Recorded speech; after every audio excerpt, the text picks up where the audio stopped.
동지들 반갑습니다. 1월 27일 첫 시행되는 중대재해처벌법을 앞두고 1월 24일부터 27일까지 중대재해가 없으면 처벌도 없다. 노동자의 생명을 보호하라는 주제로 중대재해 근절 행동을 시작합니다. 오늘 그 첫 일정으로 위험한 작업에 노출되는 노동자의 증언대회를 시작합니다. 중대재해처벌법이 시행되지만 노동 현장은 변화하지 않고 있습니다. 중대재해 시행을 앞두고 기업의 경우 경총, 정경련, 건설협회 등 사업주 단체들은 법 개혁을 지속적으로 추진하고 있고 기업의 책임을 회피하기 위해 대형 로펌을 동원하여 실질적인 처벌이 되지 않는 종이 호랑이로 만들고자 하는 총력전을 펼치고 있습니다. 지난 18일 한국여성경제인협회 경남지 총회 자리에서 김용균 노동자의 죽음을 불러온 서부발전에 선처를 바란다는 한은서를 돌렸다는 기사를 모두 접했을 것입니다. 노동자의 죽음에 대한 사회적 인식이 어느 정도인지를 적나라하게 보여주는 사건이 아닐 수 없습니다. 오늘 중대재해가 없으면 처벌도 없다. 노동자의 생명을 보호하라는 주제로 다양한 위험에 노출되어 있는 현장 노동자의 목소리를 세상에 전하고자 합니다. 오늘은 소규모 사업장 노동자를 포함한 모든 노동자들이 보호될 수 있도록 법률 개정의 필요성과 현장 활동을 어떻게 해나갈 건지를 논의하는 자리입니다. 잠시 자리에서 일어나서 민주물에 갖도록 하겠습니다.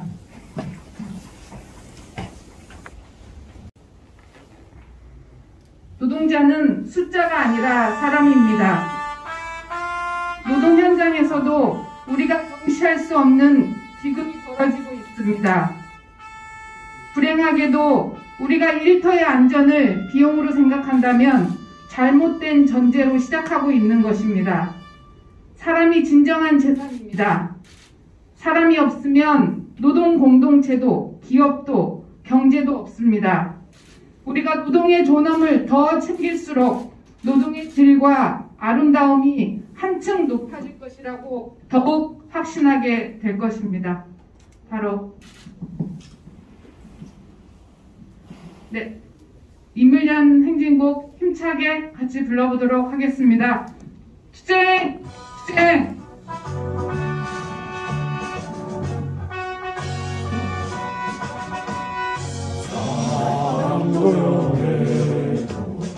이름도 남김없이 한평생 나가져도 뜨거운 맹세 동지는 감대없고 이빨만 아껴 새날이 올 때까지 흔들리지 말라. 세월은 흘러가도 상처는 안 가. 깨어나서 외치는 뜨거운 함성 앞서서 나가니 산자에 따르라. 앞서서 나가니 산자에 따르라.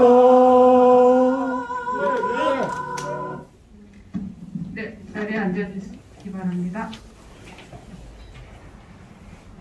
오늘 이 자리는 민주노총 경남지역부와 노동자 생명과 건강을 위한 중대재해처벌법 중대재해 근절 공동대책위와 함께하고 있습니다. 민주노총 경남지역본부 조영래 본부장님 모시고 인사 말씀 들어보도록 하겠습니다. 힘찬 박수로 모시겠습니다. 동지들 반갑습니다. 1월 27일 매우 엄숙한 시기를 저희들이 맞이하고 있다고 생각합니다.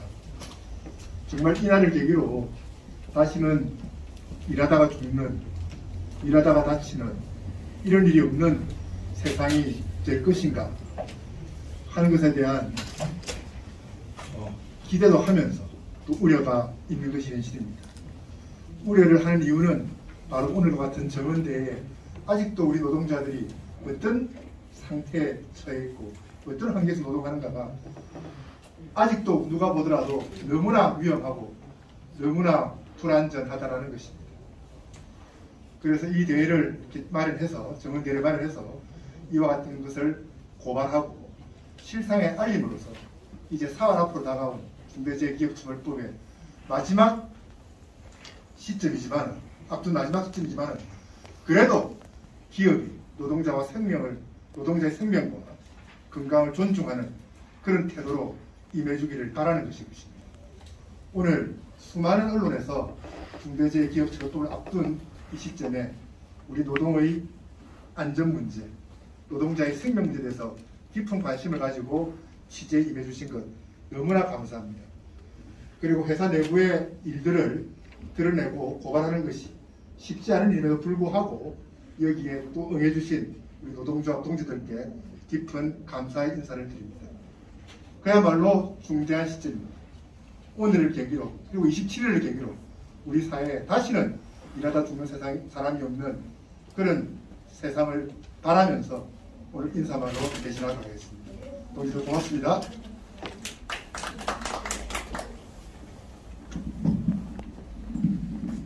네, 고맙습니다. 오늘 진행을 맡은 저는 마찬가지 산재추방운동연합회에서 상임활동을 하고 있는 이은주라고 합니다. 경남 지역 대책위 활동을 함께하고 있어서 오늘 진행 함께하게 되었습니다. 오늘 증언대회는 총 7분의 노동자가 맞죠? 네, 6분인가요? 한 분 더 오셨는데 네, 6분의 노동자가 참여하고 계십니다. 각 주제 발제는 10분에서 15분 정도로 진행될 예정인데요. 자료를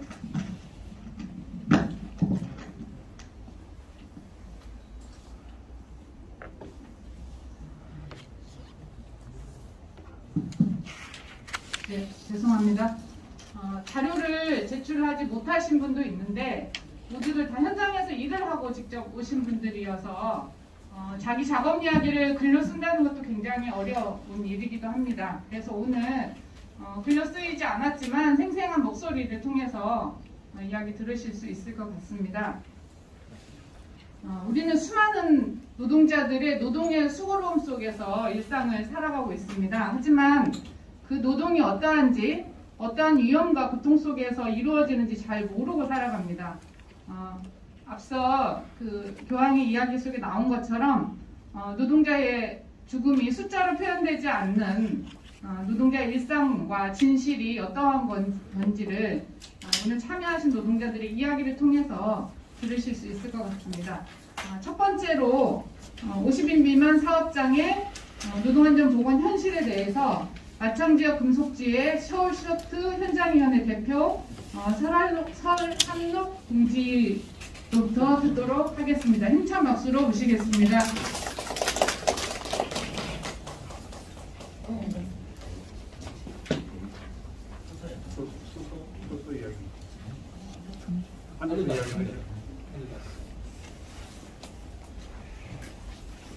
안녕하십니까. 저는 마창지역 금속지회 서울시러트 현장위원회 대표를 맡고 있는 설한록입니다. 먼저 저희 회사는 100% 외국계 자본 사모펀드가 지배하고 있으며 외국인이 경영 계리 저희 그 외국계 회사가 다 그런 것이 아닐 거라고 보지만 저희 회사는 정말 심각하다. 이건 정말 너무하다. 근로조건은 둘째 치더라도 환경안전 보건 부분 상상을 초월합니다. 설비는 고물로 변해 돌발 고장이 빈번하고 작업 환경은 미세 분진과 유해가스, 소음 등으로 최악의 상황입니다. 즉 투자를 거의 하지 않고 오로지 주주들 이익만 챙겨한 결과물이라고 봅니다. 쇳물을 끓이는 용해 공정 작업 현장에는 언제 발생할지 모르는 중대재해가 잠재있는 공정입니다. 안전사고가 빈번하게 발생하여 공상, 산재 등 지속적으로 발생하고 있으며 심지어 보고되지 않는 소소한 사고는 일상이 된 상태입니다. 이럼에도 불구하고 안전보건조치와 근본적인 재발 방지 대책은 유명무실한 상태입니다. 모든 것이 작업자가 부주의해서 발생한 사고라고 치부합니다. 우리는 안전이 확보된 작업장에서 일하고 싶습니다. 일하다 다치지 않고 건강권이 담보되는 안전한 작업장을 원합니다. 그러나 현실은 우리를 외면하고 있습니다. 중대재해처벌법이 시행된다고 하지만 정작 우리는 법의 테두리 밖에 있습니다. 50인 미만 사업장은 2년 유예된다죠. 즉 문제가 되더라도 당분간 사업주에게 면제부를 주겠다는 것이죠. 그럼 우린 죽어도 다쳐도 괜찮으니까 2년만 참아 라는 것입니까? 참으로 가슴 아픕니다. 되물어봅니다. 진짜 시급하게 적용해야 할 사업장은 소규모 사업장 아닙니까? 불공정과 불평등을 해결하자는 사회적 요구를 무시하지 말고 50인 미만 사업장에도 전면 실사해 주시길 요구합니다. 구체적 사례로 용해공정 노동자는 공공시설에서 옷을 제대로 못 벗습니다. 한마디로 쪽팔려서입니다. 몸에는 온통 화상 자국입니다. 눈을 의심할 정도로 심각합니다. 작업 중 쇳물에 화상을 입는 것이 일상이 되어버린 지 오래입니다. 그렇다고 제대로 된 보상을 받은 적이 없습니다. 오히려 근로조건은 지속적으로 악화되어 이제는 희망이 사라졌습니다. 그래서 우리는 더 이상 착취당할 수 없기에 힘겨운 투쟁의 대회를 서 있습니다. 근래 사법단체 노동안전부서 전문가의 힘을 빌려 사업장을 점검한 결과 156건이 산업안전보건법에 위배되고 있다는 사실을 알았습니다. 몰라서 방치한 부분도 있겠지만 비용을 아끼기 위해 투자를 하지 않았다는 방증이라고 봅니다. 아니 법을 위반하더라도 가벼운 손방망이 처벌만 받으면 되는데 누가 손해를 감수하면서 투자를 하겠습니까? 사측 동자도 아는 상식 아닙니까? 예를 들면 가공반 주 업무는 공정별로 지게차를 운전하면서 제품을 투입, 가공합니다. 하루 근무 시간의 대부분을 지게차 운전하는데 업무량이 많아 정상적인 작업으로는 처리가 되지 않을 정도로 바쁩니다. 그래서 과속 운전은 어쩔 수 없이 발생하고요. 몸에 배했다고 할까요? 미쳤다고 할 정도로 겁나게 운전합니다. 규정 속도가 10km 미만으로 정해져 있지만 못 지킵니다. 지게차 계기판에는 속도계가 없습니다. 관리자들은 이렇게 말합니다. 과속하지 마라. 안전운전하라고요. 그래서 저희들은 과속운전을 근본적으로 막기 위해 속도 제한 장치를 달아달라고 요청했는데 돌아온 답은 작업이 원만하게 되지 않는다고 묵인하고 있습니다. 이게 현실입니다. 사고가 발생하면 작업자에게 책임을 전가하겠지요. 또한 공정소음이 너무 심하여 특수기방위를 착용하고 작업을 하지만 난청 유소견자가 다수 발생하고 있으며 건강검진 시 재검받는 사례가 빈번합니다. 공정과 설비를 개선하여 안전한 작업장으로 만들어주는 게 상식 아닌가요? 그리고 작업 현장에는 미세 분진과 유해가스 등으로 숨쉬기가 힘들 정도로 열악합니다. 당연히 갖춰야 할 국소 배기 장치는 아예 없고 그나마 집중시설은 성능이 저하되어 있으나 마나하는 수준입니다. 이에 관련 행정기관에 신고하여 확인한 결과 금년 6월 말까지 설치하면 법에 문제가 없다며 기업체의 반발로 법 시행령이 유예됐답니다. 그래서 지금까지 방치하다 어쩔 수 없이 부랴부랴 설비 보강을 한다며 3주간 휴업을 하고 있습니다. 노동자의 임금을 깎아가면서 말이죠. 법에서 강제하지 않으면 자본은 노동자의 안전을 외면하는 건 당연하다고 봅니다. 우여곡절 끝에 중대재해처벌법이 만들어졌는데 또다시 차별하네요. 호소합니다. 차별하지 마십시오. 공정과 정의는 어디로 갔습니까? 열악한 작업장에서 더 이상 노동자의 희생이 발생되지 않도록 전면적, 즉각 실시되도록 강력히 요구합니다. 감사합니다.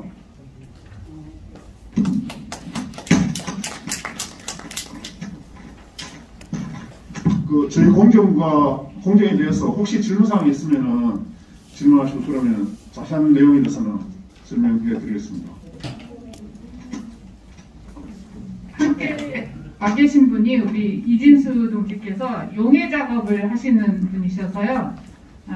앞에 발표해 주신 거에 보면 목욕탕에 들어가서 옷을 벗을 수가 없다. 온몸이 화상 자국으로 남아있어서라고 이야기하셨는데 우리 이진수 동지로부터 용해 작업이 얼마나 열악한지에 대한 이야기 잠깐 들어보도록 하겠습니다. 예, 안녕하십니까. 저 같이 쇼쇼트에 근무하는 용해만 반장으로 있습니다. 이진수입니다. 7, 8년 정도 됐을 겁니다. 아마 아실 겁니다. 폭탄을 가지고 용해를 하다가 폭발한 회사가 저희 소쇼트입니다. 7, 8년 전에 그때 아마 차원에 아마 난리가 났을 겁니다. 거기 원인이 폭탄도 어느 정도의 기간에 정해야 되면 쓰지를 않으면 폐기를 해야 되는 것 같습니다. 그걸 회사는 노동자의 안전을 무시하고 그거를 사가지고 오가지고 용해를 하다가 일부는 잔액이 빠졌지만은 일부가 한두 개가 안 빠져가지고 폭발한 사고입니다. 그때 로가 3톤로인데 3톤로가 앞뒤로 다 터져나가고 로가 옆에만 터져나가서 아마 그때 쇳물을 벗고 있었는데 그때 다행히 사망 사고는 없었습니다. 그리고 이제 뭐 특력적인 뭐 폭발음이 워낙 크다 보니까 그런 문제를 가지고 산재에 한 3개월 정도 있었던 그것밖에 없습니다. 당연히 사망 사고가 없기 때문에 당연히죠. 그런데 그런 상황을 봤을 때는 회사는 주주의 이익 또 본인의 이익 그만 생각하고 노동자의 안전은 아예 무시된 그런 완전히 큰 예가 생긴 겁니다. 그래서 지금도 그런 현상 우리 저 옆에서 좀 전에 발표된 것처럼 용해반도 마찬가지입니다. 50인 미만이다 보니까 거기에 대한 천장 집전기 여러 가지 집전기 시설을 완벽하게 해야 되는데 거기 수준에 미달이 되다 보니까 그 공기가 밖으로 새 나갑니다. 원래 방출이 안 돼야 되는데 그런 현상이 거기서 작업을 하고 있습니다. 그리고 뭐 회사에서는 뭐 안전복을 입어라 하지만은 여름철 되면 엄청나게 덥기 때문에 그에 대한 제반 시설을 갖추고 입어라 해야 되는데 작업자는 워낙 덥다 보니까 1년에 한 번씩 한 명씩 이렇게 열에 의해서 고열에 의해서 쓰러지고 이렇게 하는 경우도 생깁니다. 이제 이런 상황을 봤을 때는 우리 50인 미만이 얼마나 열악한 산업 환경에서 작업을 하고 있다는 것도 명시해야 될 것 같습니다. 그래서 빨리 50인 이상 사업장보다는 이런 사업장이 엄청난 전국적으로 엄청나게 많다고 봅니다. 큰 사업장보다 이하 사업장이 빨리 중대재해법에 빨리 실행해야 되지 않나 생각하고 있습니다. 이상입니다. 네, 아시는 것처럼 중대재해처벌법은 5인 미만은 적용 제외되었고 50인 미만은 3년 유예기간이 선정되어 있는데요. 실제 제 80%가 50인 미만 사업장에서 발생하고 있는데 정작 보호해야 될 노동자들은 적용에서 제외되고 있는 현실입니다. 앞서서 말씀하셨듯이 요즘 공정이 사회적 화두이고 담론인데 진정한 공정이 무엇인지를 되물어야 하는 질문들을 하고 계신 거 아닌가 싶습니다. 한 3년 전에 30년 넘게 주조작업을 하셨던 노동자가 납중독으로 산재 인정을 받았던 사례가 있었는데요. 우리 서브쇼트에 계신 노동자들의 미래가 결국 그 노동자와 같은 삶을 살지 않도록 하기 위해서는 당장의 적용뿐만 아니라 그에 따른 조치들이 취해져야 되지 않을까 싶습니다. 두 번째 이야기는요. 발전소 노동자의 노동 환경에 대해 민주노총 공공운수노조 발전 HPS 지부의 박주석 동지로부터 듣도록 하겠습니다.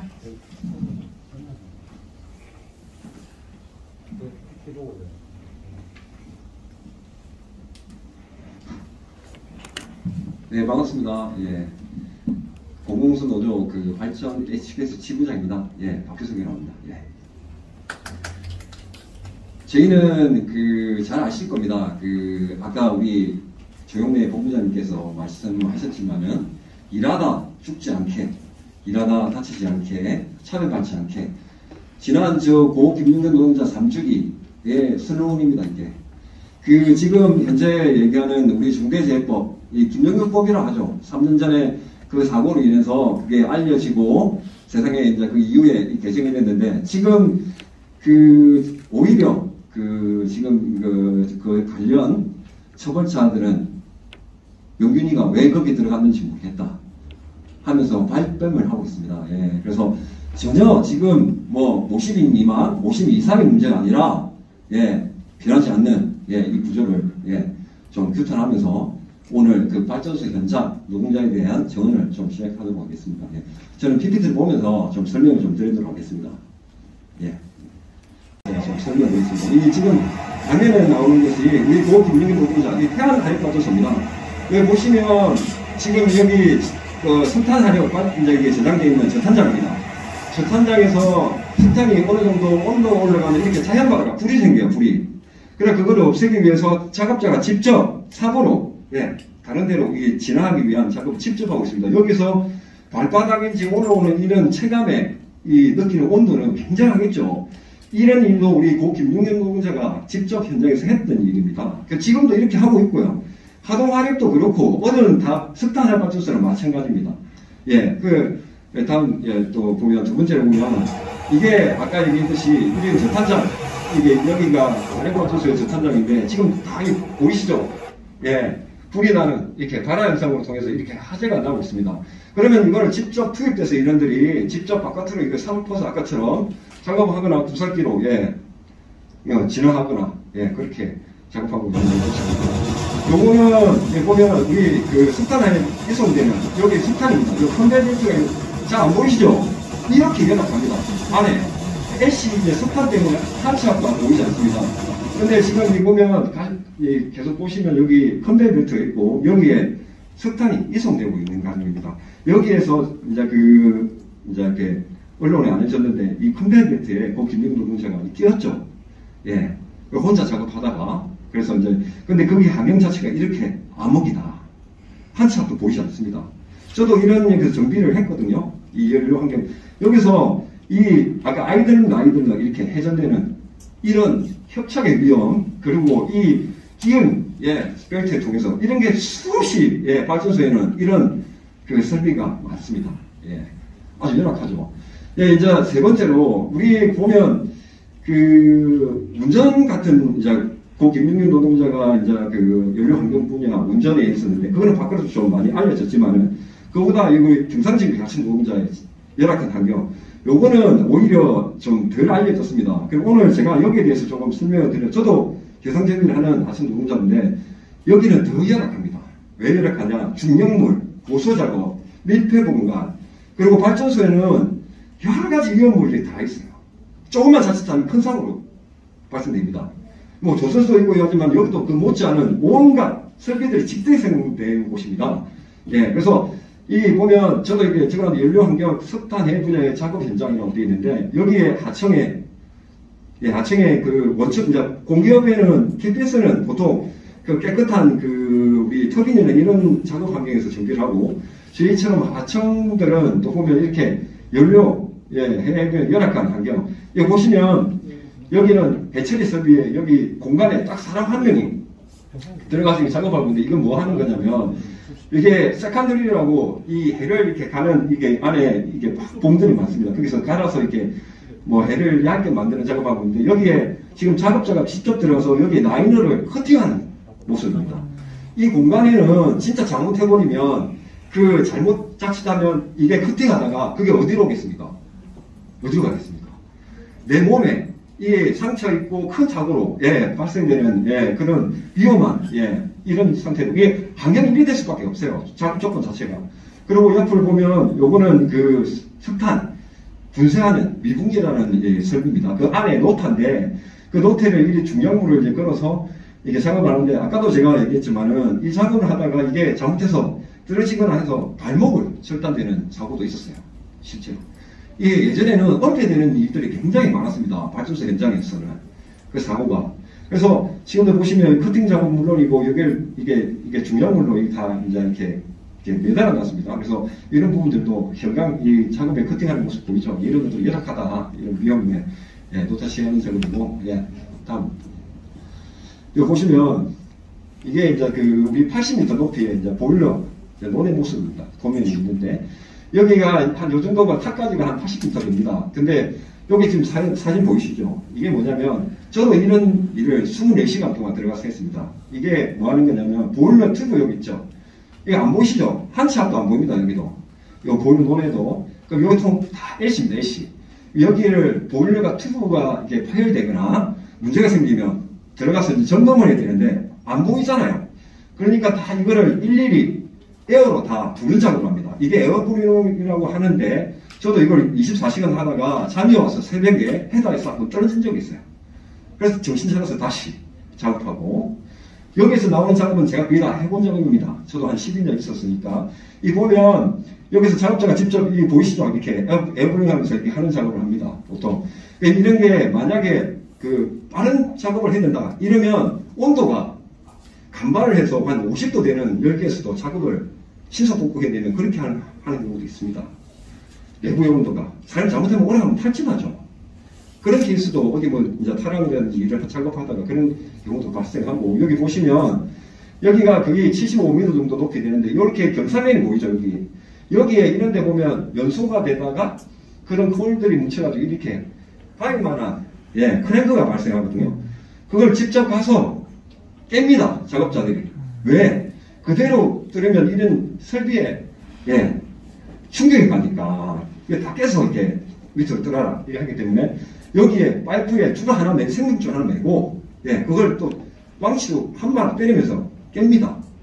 그런 작업들을 이런 열악한 환경에서 보이지 않는 곳에서 작업을 결론으로 좀 넘어가면 마지막 문제점에 대한 이제 그 개선 방안. 우리는 저는 그렇게 생각합니다. 여기는 그 전력을 안정적으로 공급을 해야 되기 때문에 여기에 이제 있는 인원들은 그 필수 인력이 저희는 필수 인력. 사실상 파업에 제한도 있어요. 저희는 노조가. 근데 이게 말은 정규 대상은 아니라는데 필수 인력이기 때문에 파업에 제한도 있고, 그리고 모든 일을 저희가 없으면 못합니다. 전력적으로 안정된 이제 그 공급을 못해요. 그래서 이런 거에 대한 부분이 안전한 부분, 그러니까 원청에 대해서 하청의 그런 보장을 위해서는 이런 금융노동자의 이제 그 이후에 위험한 의존을 건절돼야 된다. 저는 그렇게 보고 있습니다. 이상 마치도록 하겠습니다. 네, 고맙습니다. 고 김용균 노동자의 죽음을 통해서야 세상에 알려진 노동 현장 현실이었습니다. 박효석 동지께서 보여줬던 첫 번째 사진, 그러니까 빛을 만드는 사람들의 일상이 어떠한지 너무 참혹한데요. 김용균 노동자 죽음 이후에 특조위에서 여러 가지 개선 방안을 내놓고 약속을 한 바도 있습니다. 그러나 여전히 지켜지지 않고 있고, 지난해에도 발전소에서 일하고 있는 노동자가 죽음으로써 고통을 전달하기도 했습니다. 김용균 동지를 통해서 빛을 만드는 노동자의 일상이 보여졌듯이 김용균 노동자는 우리가 가야 될 또 빛을 계속 밝히고 있는 거 아닌가라는 생각을 해봅니다. 다음으로 아까 그 박효석 동지 그 자료에서도 나왔었는데 높은 곳에서 작업을 하다 보면 반드시 필요한 족장 설치라는 작업이 있습니다. 조선소 하청 노동자의 노동환경에 대해서 조선소에서 족장 업무를 하시는 우리 김종환 동지의 이야기를 들어보도록 하겠습니다. 반갑습니다. 저는 오늘 12시까지 일을 하다가 바로 올라왔어요. 준비된 자료가 없습니다. 제가 입으로 대충 생각나는 대로 이야기해 드리겠습니다.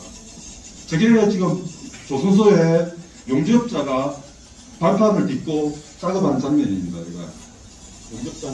저희는 발판을 하고 있습니다. 어떤 데는 족장이라고 말하는 데도 있고, 우리 대우조선해양은, 저는 대우조선해양 협력업체 해성기업에 다니는 김종환이라고 합니다. 반갑습니다.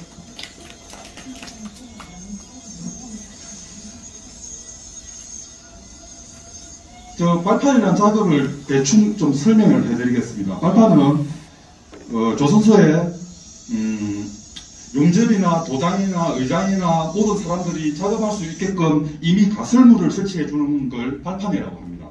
제가 2000년도에 입사해서 거의 22년 동안 대우조선소에 옥포 대우조선해양의 협력업체에서 근무하고 있습니다. 근무하고 있는데 이 장면을 좀 설명해 드리겠습니다. 이 밑에 하부가 이 배 안입니다. 독고 안에 배를 만들어 놓은 겁니다. 이걸 블록을 탑재 해가지고 이렇게 큰 덩어리로 만들어서 이 작업자가 지금 여기서 물량이 있는 걸 위에서 내려주는 겁니다. 이 발판 폭이 30cm입니다. 이거를 밟고 이 작업장 안전벨트를 메고 있지. 핸들레일에 메고 폭 30cm에 그것을 서서 이 발판 작업을 완료해야 이게 조인트거든요. 조인트가 있습니다. 용접을 해야 되는 부분이거든요. 그거를 밑에서 곤도라가 타고 올라오면서 용접을 쫙 하는 겁니다. 한 30m 이상을 밑에서. 그러면 이 높이가 보통 30m, 35m 정도 되거든요. 근데 이런 작업은 하도 많이 해봤어. 사람들이 힘든 작업이 아니라 솔직히 이거는 무섭지도 않고 덤덤해져요. 너무 당연하듯이 하니까 발판 작업자들이 이것도 지금 정규직들은 이런 작업을 하지 않습니다. 다 위험하고 힘들고 많이 다치는 작업은 싹 다 비정규직에서 하고 있습니다. 대우조선해양, 조선소가 다 그렇습니다. 저는 대우조선해양에 18년 정도 근무했고 삼성조선소에 한 4년 정도 반장으로 있어봤습니다. 또 사진 한 장만 더. 이 작업은 지금 이 배관이 있지. 이게 창안입니다. 배관에 이 안에 기름을 넣는 창이거든요. VLCC인데 기름을 싣고 다니면 됩니다. 이 안에 기름을 이어가지고 있는 상태에 이 창안입니다. 창안인데 이 앵글을 걸고 아까 전에 제가 말했던 발판을 이렇게 까는 작업입니다. 근데 이래서 지금 작업자들이 라이프라인하고 치노브 작업하지. 이것도 불과 한 7, 8년 전에는 이런 것도 없었어요. 그냥 배관에 자기 안전벨트를 꼬리 메고 그래 작업했는데 지금은 그나마 안전벨트를 이제 메고 하니까 안전하게 작업하는 것처럼 보이지만 이것도 하부에 떨어지면 바로 뭐 20m 이상 되는데 살 수 없는 높이입니다. 이게 또. 그러면 이동할 때 되면 또 저걸 풀었다 할 수도 있거든요. 그러다 떨어지면 바로 죽겠지. 제 동료, 제 친구가 한 명 3년 전에 죽었습니다. 이런 작업을 하다가요. 왜? 중국에서 피스나 아니면 작업이 되어 오는데 그게 가용접이 되어 온 겁니다. 그게 안전벨트를 맸습니다. 근데 그게 가용접이 되면 이게 용접이 됐는가 아니면 자세히 안 보면 잘 알 수가 없어요. 그러다 도장까지 붙여버리면 아예 페인트까지 칠해버리면 저게 가용접 됐는지 용접 됐는지 알 수가 없어요. 그게 다 안전벨트를 메고 작업하다가 그냥 어디다 떨어졌는데 그게 피스하고 같이 안전벨트하고 같이 떨어져가지고 28m 높이에서 제 친구가 몇 년 전에 안타깝게도 그 고소자 타고 붐대를 뽑아가지고 아까 이 앵글을 걸고 발판도 그 고소자에 싣고 발판 혼자서 깔고 그래 올라가고 이거를 묶고 한 작업이었습니다. 그런데 이 손가락이 같이 했으면 이게 협작이 안 됐을 건데 혼자 하다 보니까 무리하게 작업하다 보니까 손가락이 안에 뼈가 싹 다 부러졌습니다. 이거 완전 다 부러진 상태고 지금도 이 손가락이 안 움직입니다. 이게 앞에가 안 꼬부러져요. 이게 전부거든요. 그런데 이랬는데 현장에 책임자 소장이 와가지고 그때 상황이 어떻게 됐냐면 야간 작업 7시에 시작해가지고 한 7시 5분 만에 됐거든요. 그래가지고 차를 제가 이 면작업으로 두름랑 메고 배 밖으로 나갔어요. 나가가지고 있으니까 소장이 포터 끌고 와 기다리고 있더라고. 전화를 밑에 작업자 해가지고. 그래가지고 그걸 산재 은폐를 하려고 트럭을 태워가지고 병원까지 회사 정문 앞에서 피가 너무 많이 나니까 이거 안 되겠다 싶어가지고 다시 현장에 가가지고 다시 일 다 조치해놓고 안전 급주를 밑에 치야 되거든. 작업하게 되면요. 그러니까 또 그걸 혼자서 작업한 거 아닌 것처럼 원초 사고조사를 나오거든요. 그래서 사고조사 나오면 그렇게 은폐를 하고 사고 처리를 하고 결국은 제가 공상 처리를 했거든요. 회사에서 이거 공상 처리를 하라고 하더라고요. 그래가지고 제가 이래서는 안 되겠다. 그때 제가 19년도에 제가 노동조합에 가입된 상태가 아니었습니다. 그래가지고 작년 5월달에 노동조합 가입을 교통고 조선하승지회에 가입을 했습니다. 작년 5월달에. 그 6월달에 제가 그 19년도에 4월 1일 사고 난 거를 이야기하니까 근로복지공단을 이야기하니까 산재성이 나더라고요. 다시 그걸 발라주지. 지금도 조선소에는 하청 노동자들 특히 열악한 환경에 일합니다.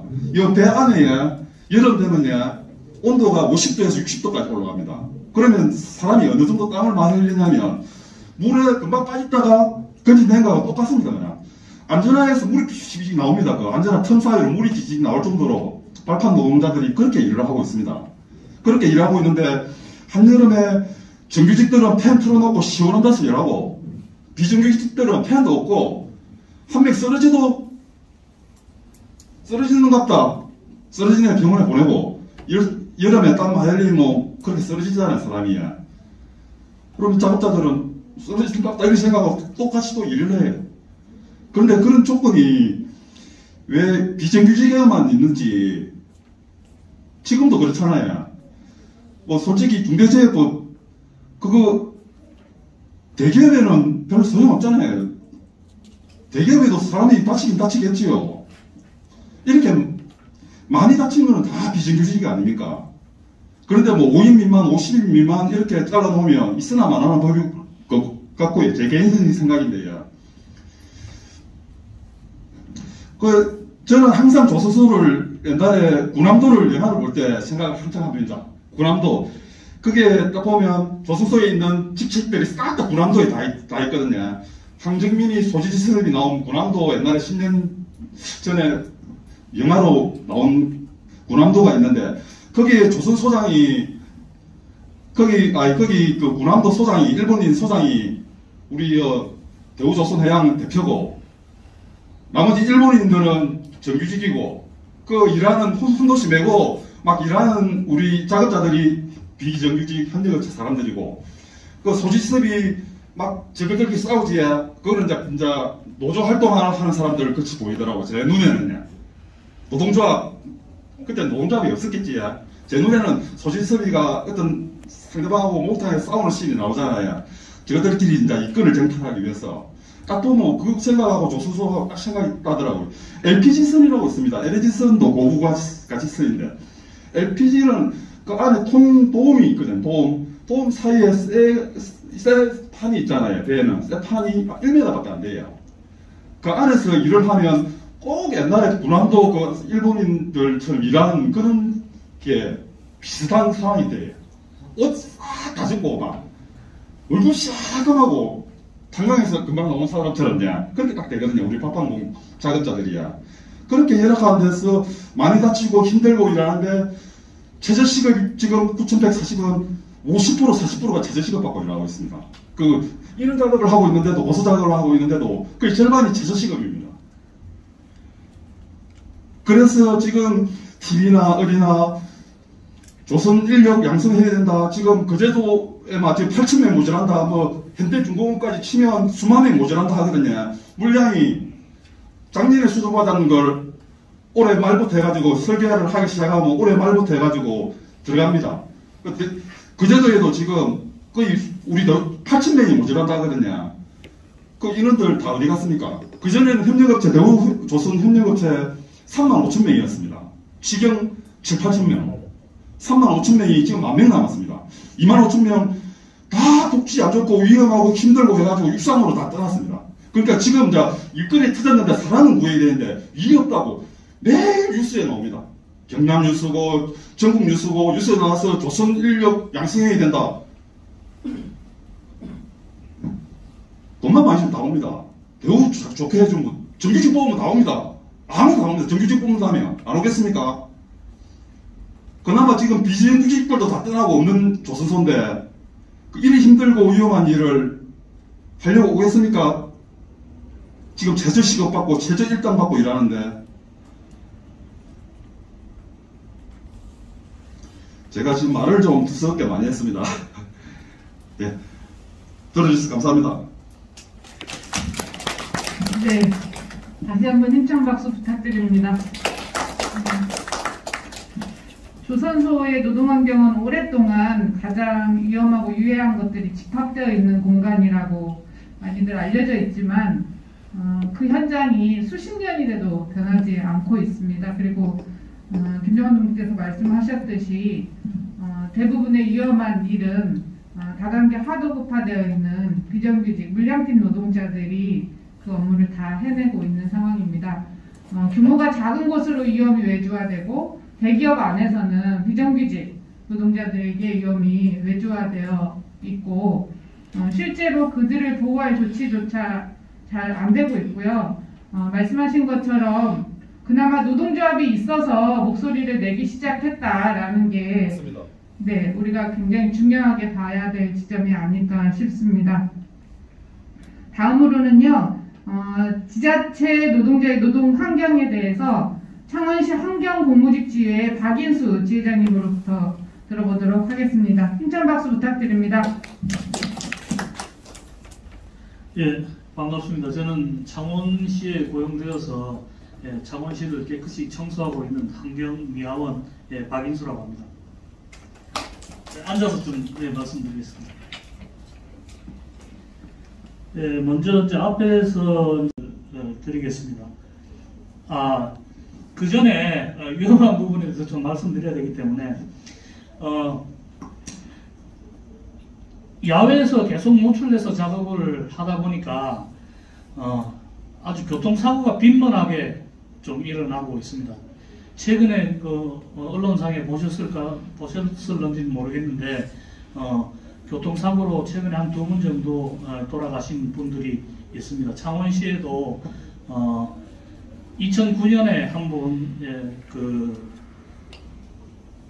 포크레인에 치여서 한 분 돌아가신 분 있고 2010년에 또 한 분 인도의 음주운전자가 돌진해서 사망하신 예가 있습니다.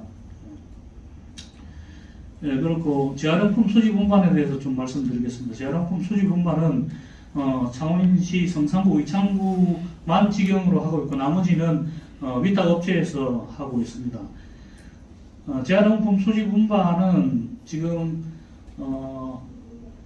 우리가 정수가 딱 정해져 있습니다. 그 정해져 있는 정수를 14~15년 전부터 지금 그 정수를 계속 유지하고 있습니다. 그래서 지금 현재 도시가 좀 발전되고 길이 늘어나고 또 지금 코로나 시절에 이제 배달 음식들, 일회용품들이 많다 보니까 물량이 엄청나게 한 20~30% 이상 증가를 해서 물량이 늘어나고 있는데도 불구하고 14년 전에 정원을 그대로 유지하고 있기 때문에 지금 엄청난 이제 업무에 가중이 있다라는 말씀을 드리고 5톤 이제 카고 차량과 5톤 압착 차량으로 이제 수거를 하고 있는데 환경부에서는 이 재활용품 율을 높이기 위해서 압착 차량의 수거를 이제 못하게 하고 카고 차량이라는 것은 이제 오픈이 되어 있는 차량이고 압착 차량은 재활용품을 압착해서 좀 싣고 오는 거거든요. 그러다 보니까 아무래도 재활용 율이 좀 낮아지겠죠. 그래서 그렇게 하다 보니까 카고 차량을 타던 사람들이 이제 정해진 시간 내에 자기 구역을 다 하기 위해서는 원래는 이제 위에 뚜껑을 이렇게 덮고 와야 되는 부분인데 이제 시간 내에 다 소화하기 위해서 날개를 세워가지고 날개 높이만큼 옛날에 이제 고봉밥식으로 수북하게 싣고 옵니다. 그래서 그러기 위해서는 올라가서 재활용품을 이제 재야 되고 그러다 보니까 그 위에 올라가서 재활용품을 재다 보면 배출되는 재활용품이 여러 가지 유해 물질이 상당히 많습니다. 동물 사체도 있고 깨진 유리병도 있고 이렇다 보니까 위에서 짐을 재다 보면 이제 약간씩 이렇게 밟아야 되는 부분이 있는데 잘못하면 한 가슴 높이까지도 이렇게 빠집니다. 그러다 보면 깨진 유리병에 이제 이렇게 베일 수도 있고 악취나 이제 동물 사체도 있기 때문에 상당히 이제 위험 물질에 많이 노출되어 있다 이런 말씀을 드리겠습니다. 그래서 이런 이제 좀 문제를 해결하기 위해서는 지금 현재 우리가 이 정원을 좀 늘려서 정차 정원 또 환경미화 1인당 이제 구역을 조금 이제 줄여야 되는데 이것이 이제 총액 인건비제, 기준 인건비제 이런 데 이제 묶여가지고 지금까지 14~15년을 계속 이렇게 지원을 못하고 있습니다. 요번 22년 이제 창원시가 특례시가 되면서 그 이제 부여되는 권한 중에서 뭐 5급 이하 그 뭐 공무원, 뭐 정원 조정하는 권한을 준다라고 하는데 거기에 이제 우리 공무직도 좀 포함이 돼서 증원이 돼서 이런 그 위험에서 조금 벗어날 수 있으면 좋겠다는 말씀드립니다. 이상입니다. 네, 고맙습니다. 오늘도 일하시고 지금 마치고 오신 건데 창원시가 굉장히 녹지대도 많고 깨끗한 도시라고 알려져 있는데 실제 그것이 가능한 건 우리 그 환경공무직지의 노동자들의 노동이 없이는 불가능하다라는 거 다시 한번 말씀드리고 싶고 저도 오래전에 그 새벽부터 그때는 새벽 4시부터 일하실 때였어요. 지금은 이제 6시로 하지만 여전히 위탁 업체의 노동자들은 새벽 4시부터 지금도 하신다고 합니다. 4시부터 일하는 거 따라다니면서 조사를 같이 해본 적이 있는데요. 상상할 수 없는 상황들이었고 그리고 얼마 전에 그 지난 연말에 지휘 사무실 방문을 했는데 지휘 사무실이 저희 웅남동에 센터 안에 있거든요. 그러니까 센터를 들어가시는 순간 그 악취와 온갖 냄새들로 고통스러운 상황인데 지휘 사무실을 편백나무로 만들어서 운영하고 계셔서 그 공간이 너무도 마음 따뜻하게 느껴졌는데요. 그게 노동조합 사무실 편백나무뿐만 아니라 동지들이 일하는 노동 환경이 그렇게 좀 바뀌어야 되지 않을까라는 생각을 해봤습니다. 다음으로요. 네, 동영상을 같이 준비해 오셨는데 실효성 없는 법과 제도에 대한 말씀을 금속노조 경남지부 대응 R&T 지회의 이창우 노안부장님으로부터 듣도록 하겠습니다. 힘찬 박수로 모시겠습니다. 예, 반갑습니다. 금속노조 대응 R&T 지회에서 노동안전보건부장으로서 노동안전보건활동을 하고 있는 이창우라고 합니다. 제가 제일 처음에 이 자리에 나오라고 좀 얘기를 들었을 때는 나올 상황이 되지 않을 것 같아 동영상으로 미리 증언을 해놓은 자료가 있습니다. 제가 주로 하고 싶은 내용은 그 증언 자료에 있고요. 제가 영상의 주된 내용은 이렇습니다. 법이 있으나 처벌 조항이 없어서 사업자들이 회피를 하고 있어서 정말 지키지 않고 있다. 이 말씀을 드리면서 영상을 보시겠습니다. 이게 성형 사출기라는 기계인데요. 이제 저쪽에서 철을 투입을 하고 고무가 들어가면서 제품이 발생하는데 저기서 이제 센서가 높이가 맞지 않아서 사람이 손가락이 결착되어 진 사고가 일어난 사고입니다. 이때 이제 노동부에서도 찾아오고 해서 작업 주기부터 걸고 했었는데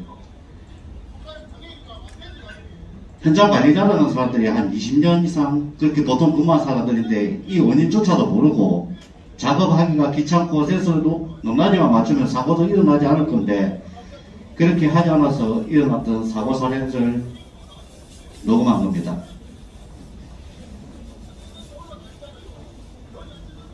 예, 영상에서 보신 바와 같이 제가 이 영상을 촬영하면서 느낀 점은 중대재해처벌이든 산안법이든 간에 예방이 중요해서 사고가 일어나지 않게 만들기 위해서 만든 법인 것 같습니다. 그러나 실제적으로 사업자들은 처벌 조항이 없다고 해서 비용이 많이 들어간다 해서 많이 지켜지지 않는 부분이 많은 것 같습니다. 이러한 사실들이 다른 사람들한테 널리 알려져서 사업자들의 의견이 생각이 좀 많이 바뀌어졌으면 합니다. 이상입니다. 네, 고맙습니다. 그 영상 나오는 동안에 제가 볼 때는 뒤쪽에 계신 분보다 우리 앞쪽에 계신 동지들께서 계속 고개를 끄덕이면서 동의를 하셨어요. 바뀌지 않는 현실이 어떻게 가능했는지를 보여주는 이야기라는 생각이 들거든요. 중대재해처벌법 시행 앞두고 자본들은 대규모 로펌을 통해서 각종 중대재해에 어떻게 대응해야 되는지 매뉴얼을 만들어서 각 기업에 자문을 하고 한다고 합니다. 그리고 우리 비정규직투쟁할 때 바지 사장 이야기 많이 했는데요. 이제는 그 대표이사한테 책임이 있기 때문에 안전에 대한 책임을 질 바지 사장이나 임원들을 두고 있는 변화들이 현장에서 일어나고 있다고 하거든요. 결국 그 문제들을 뚫고 또 나가야 되는 문제가 있는 것 같습니다. 노동자의 죽음이 수십 년 동안 반복되어 오고 있습니다. 그리고 더 많은 수천 수백 노동자의 질병과 죽음은 은폐되어서 보이지조차 않습니다. 살인을 넘어서 수십 년 동안 노동자의 학살이 진행되고 있는 현장을 오늘 많은 동지들의 이야기를 통해서 들었습니다. 이제 마지막 발제 앞두고 있는데요. 원래 오늘 계획에는 건설 노동자 그리고 화학물질 취급 노동자의 이야기를 듣고자 했었습니다. 건설 노동자는 매해 500에서 600명의 노동자가 사망하고 있습니다. 지금 매일 뉴스에 나오고 있는 광주의 건설 현장의 이야기가 바로 건설 노동자의 일상을 보여주기도 합니다. 또한 화학물질 취급 노동자는 2016년에서 21년 5년간 화학물질 사고로 인해서 142명의 노동자가 사망을 했는데요. 사고만이 아니라 유해원 물질을 취급하는 노동자들의 질병은 실제로 부각되고도 있지 않은 상황입니다. 더불어 재해와 위험에 대한 이야기를 많이 할 때 가장 많이 또 드러나지 않는 게 여성 노동자들의 현실인데요. 우리가 그 교육공무직 노동자들 그리고 학교 비정규직 노동자의 노동 현장에 대한 얘기도 많이 드러나 있고 또한 대부분의 또 여성 노동자들이 일하는 공간은 노동조합으로 조립되어 있지 않기 때문에 그 실상이 잘 드러나지 않는 현실이기도 합니다. 마지막으로 이제 목요일부터 시행이 되는데요. 민주노총 경남지역본부 중대재해 근절 투쟁 방향에 대해서 민주노총 경남지역본부의 김종화 부본부장님으로부터 들어보도록 하겠습니다. 힘찬 박수로 모시겠습니다. 김종화입니다.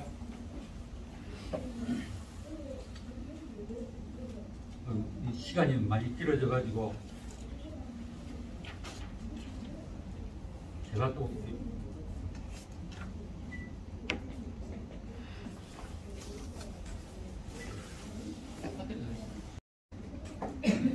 앞서 쭉 현장 정언을 들으셨듯이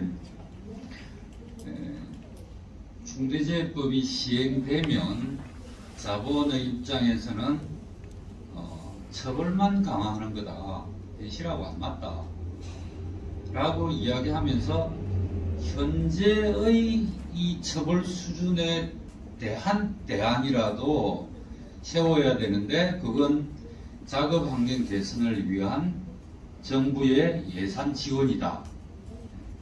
그러니까 돈을 지원해서 개선을 하게 해라. 그 다음에 처벌만이 능사가 아니니 중대재해법 심지어 산안법까지 완화시켜야 된다. 그리고 기업이 스스로 자율적으로 해결해야 된다. 이 이야기를 많이 해왔었죠. 근데 뭐 지금 정언에서도 알다시피 그 긴 세월 동안 사실 자율적으로 한다는 걸 아무도 안 믿죠. 그 다음에 또 앞에 대응에서 나온 얘기가 처벌 조항이 없으니까 처벌을 못한다라고 했잖아요. 마찬가지로 처벌만이 능사가 아니다. 자율 안전조치를 취하게 해달라. 이렇게도 이야기를 하거든요. 그러니까 그때 자기들에게 맞는 상황들을 이야기합니다. 지금도 여전히 산안법이나 중대재해법이나 모두 예방을 초점에 두고 있습니다. 예방을 중심으로 규제를 하자라는 거죠. 그래서 이 상황에서 우리는 그러면 어떻게 할 거냐? 계속 처벌만 강화시키라고 요구할 거냐? 이제 그게 한계가 너무 크다는 게 드러나 있습니다. 그리고 법제도 개선만을 하는 것도 한계가 너무 큽니다.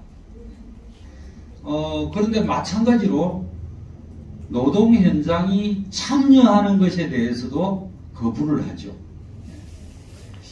그런데 여하튼 이번에 이제 27일부터 중대재해법이 시행되기 때문에 일정하게 참여의 공간이 열리게 됩니다.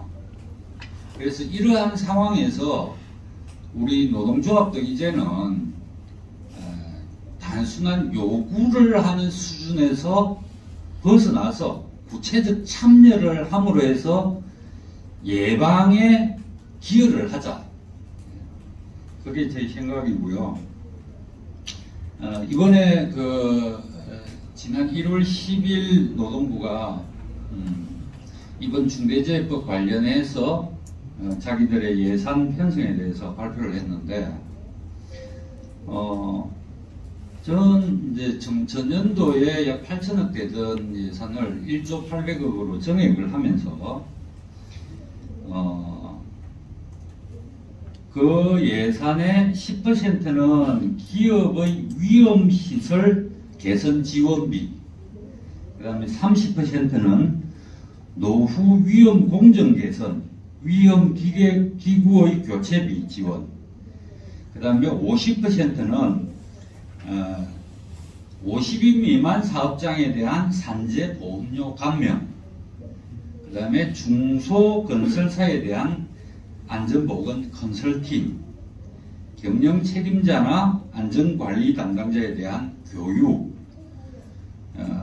30인 미만 사업장에 대한 작업환경 측정 비용 지원, 소규모 사업장 기술 지도, 직업 모니터링. 자, 이런 식으로 이 돈이 배정이 되어 있다는 겁니다. 그러니까 앞서 자본이 요구하는, 처벌 규정이 없으니 우리는 개선을 안 하겠다. 처벌만이 능사가 아니다. 처벌을 하니 기업을 하고자 하겠느냐. 뭐 이렇게 하는 거. 이런 데 대해서 노동부가 반응을 한 거죠. 예산을 배정을 했습니다. 다른 한편으로 보면 노동부 감독관들은요, 감독관 1명당 4,000개의 사업장을 담당하고 있다고 합니다. 그래서 미 같으면 4,000개 사업장에 대해서 예방사업을 할 수 있겠느냐? 이게 늘 하는 말이죠.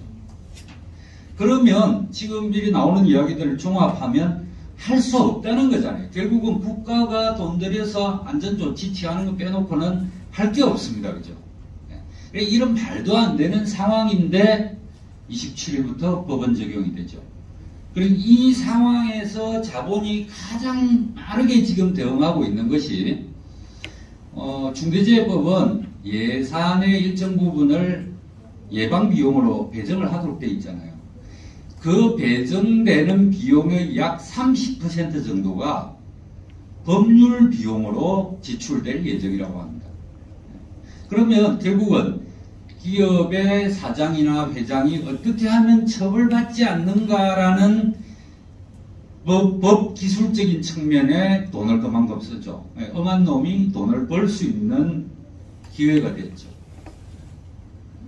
이런 구조인데, 여기에 대해서 노동부도 그런 대안을 내놓았단 말이죠. 즉 하청에 대한 그 지침들, 기준들, 안전관리 방안을 제시를 하고 그걸 교육시키면, 위험한 작업을 하지 말라고 지시를 했으면, 거기에 따라서 이 중대재해법에 의한 처벌을 받지 않을 수 있다.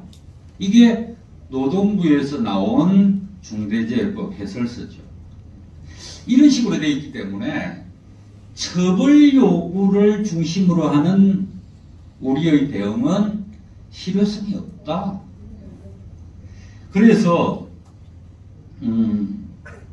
저희는 노동자가 참여하는 대응 방안을 적극 추진하자. 그 토대가 될 수 있는 것 중에 하나가, 지금 전국의 각 지방자치단체들에는 산업재해 예방 및 산업안전보건 지원에 관한 조례들이 만들어져 있어요. 그리고 여기에는 산업안전지킴이라는 위원들이 있어요. 근데 그동안 사실 아무것도 안 했죠. 예산 배정하고 조례만 만들어놓고 아무것도 안 하죠. 그 다음에 우리가 너무나 잘 알고 있는 각 지방 노동청에는 명예산업안전감독관이라는 게 있습니다. 근데 사실상 그들도 감투만 있는 구조이죠. 우리 지역에도 100명이 넘죠. 그리고 노동부에는 산업안전공단이라는 곳이 있습니다. 1700명, 1800명 정도가 근무하고 있는데 이 사람들은 근로감독관의 지시나 요구가 없으면 자기들이 사업장에 대해서 점검을 하거나 요구를 하거나 할 수 있는 권한이 없어요. 그래서 이 부분에 대해서 산업안전보건 담당자들이 좀 더 폭넓게 활동을 할 수 있는 방안이 있으면 되죠. 게다가 가장 많은 활동을 할 수 있는 영역이 바로 우리 노동조합의 안전보건 담당자들입니다. 우리 경남만 해도 1000여 명 정도가 활동할 수 있는 폭이 있죠. 그렇다면 이 단위들이 노동부와 지자체 그리고 노동조 물론 시민사회단체도 포괄할 수 있습니다. 이 단위들이 산업재해 예방을 위한 활동 단위를 구성해서 특히 중소 단위의 공장들이 있죠. 중소 위험 사업장들에 대한 위험의 예방 점검을 충분히 할 수 있습니다.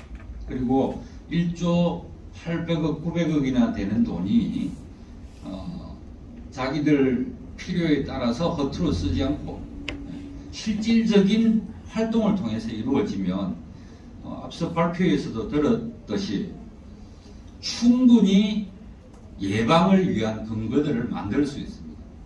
물론 그 예방은 처벌을 하자는 전제 조건에서 예방 작업이 아닙니다. 우리 사회가 안전하게 운영될 수 있도록 노동 현장이 안전히 준수될 수 있는 기반을 만들 수 있는 근거들을 노동자들이 직접 참여해서 확인하고 확보하고 개선시켜 나가자는 겁니다. 그래서 이 사업을 전개를 하기를 원하고요. 그러므로 해서 노동재해 예방을 현실화시키자는 겁니다. 부호로서 끝내는 것이 아니라 전국 단위로 특히 오랜 세월 동안 노동안전에 관여해왔던 우리 현장 노동안전 활동가들이 조합 간부들이 직접 그 행위를 함으로 해서 산안법 중대재해법이 형식상 존재하는 죽은 법인 그리고 처벌만 요구하는 것이 아니라 실제 살아있는 법률로 우리가 만들어 나가자. 이것이 저희의 지금 모색이고 준비입니다. 이상입니다. 네, 맞습니다. 중대재해처벌법 시행을 앞두고 행동하는 주간 첫 자리가 오늘 이 자리여서 지금 발표하신 내용이 아마 민주노총 경남본부가 올해 시행해야 될 역할들 그리고 계획을 하고 계신 부분들인 것 같습니다.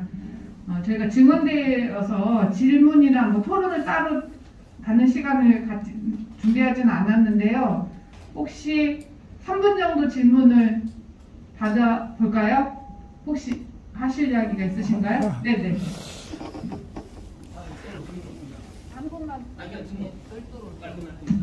그럴까요? 죄송합니다. 마지막 그러면 뒤에 별도 시간에 같이 이야기하도록 하겠습니다. 제 모든 노동자는 노동자는 건강하게 일하고 생명의 존중을 받아야 된다라는 게 너무도 당연한 일인데 앞서 말씀드렸듯이 수십 년 동안 노동자의 죽음이 계속되어 왔고 그 과정에서 우리는 노동자의 생명과 건강은 누가 지켜주는 것이 아니라 노동자 스스로 지켜갈 수밖에 없다라는 생각을 더욱더 강하게 가질 수밖에 없습니다. 그리고 오늘 이 자리를 통해서 현장에서 시작되는 노동자의 안전보건 활동 그리고 우리의 생명을 지키는 길이 바로 중대재해법 처벌법 시행을 앞두고 우리가 다시 한번 다져야 되는 결의이지 않을까 싶습니다. 9호에 그치지 말자 했는데요. 오늘은 9호로 마무리를 하고 그 9호로 현장활동을 같이 힘차게 결의하는 것으로 하도록 하겠습니다. 평등하게 일할 권리 투쟁으로 쟁취하자. 쟁취하자. 죽지 않고 일할 권리 투쟁으로 쟁취하자. 쟁취하자. 네, 오늘 중대재해가 없으면 처벌도 없다. 노동자 생명을 보호하라. 위험한 작업에 노출되는 노동자 증언대회에 함께 해주신 동지들 고맙습니다. 오늘 이 자리 마치도록 하겠습니다. 개별적으로 질문하겠습니다.